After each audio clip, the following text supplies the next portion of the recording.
കേരള വനഗവേഷണ സ്ഥാപനത്തിന്റെ സുവർണ ജൂബിലി ആഘോഷങ്ങൾ റവന്യൂ വകുപ്പ് മന്ത്രി കെ രാജൻ ഉദ്ഘാടനം ചെയ്തു.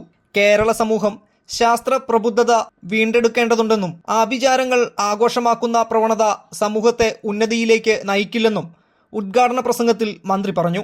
ശാസ്ത്ര സ്ഥാപനങ്ങൾ സാമൂഹ്യ നന്മയ്ക്കായി പ്രവർത്തന രീതികളിൽ മാറ്റം കൊണ്ടുവരേണ്ടത് അത്യാവശ്യമാണെന്നും അദ്ദേഹം പറഞ്ഞു. കേരളം പ്രവചനാതീതമായ കാലാവസ്ഥയുടെ ഒരു കേന്ദ്രമായി മാറിക്കൊണ്ടിരിക്കുകയാണ്.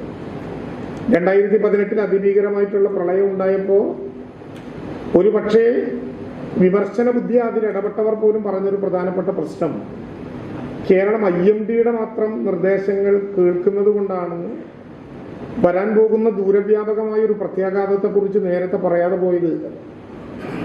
അത് യാഥാർത്ഥ്യമല്ലെങ്കിലും ഒരുപക്ഷെ ചുഴലിക്കാറ്റിനെ കുറിച്ച് ലോകത്ത് തന്നെ പ്രവചിക്കാൻ കഴിയുന്ന ഏറ്റവും വലിയ ഏജൻസികളിൽ ഒന്നായിട്ടുള്ള IMD അതിന്റെ ബലം മാത്രം കിട്ടിയത് കൊണ്ടാണോ കേരളം ഒറ്റപ്പെട്ടു പോയത് എന്ന് തർക്കത്തിന് നിൽക്കാതെ 2019 മുതൽ തുടർച്ചയായി 3 വർഷക്കാലം ലോകത്തിന്റെ തന്നെ വിവിധ മേഖലകളിലുള്ള ഏജൻസികളുടെ റിപ്പോർട്ടുകൾ തേടാൻ കേരളം തയ്യാറായി. ഇപ്പോഴും ആ പ്രവർത്തനങ്ങൾ തുടർന്നു വരുന്നുണ്ട്.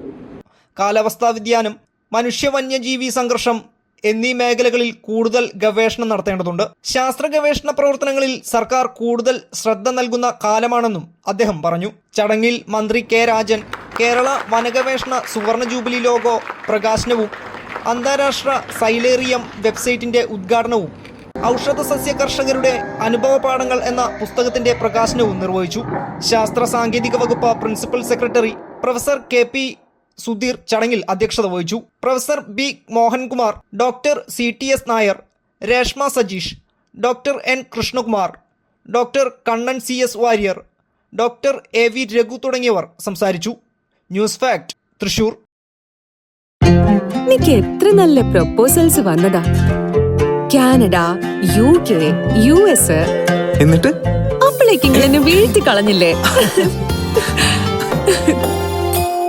Intimate Matrimony, beautifying your life.